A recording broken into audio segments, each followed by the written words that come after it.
Melekler bile sana özlüyor, cennette döşenmiş tahtındasın.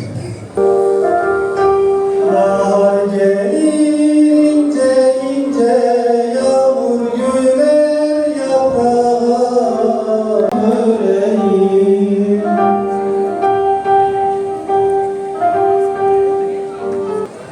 Bizler de Kasım ayı, sahabe ayı dedik, zamana bir değer verdik kardeşlerim. Şubat ayı, şehadet ayı dedik, yine zamana bir kıymet verdik.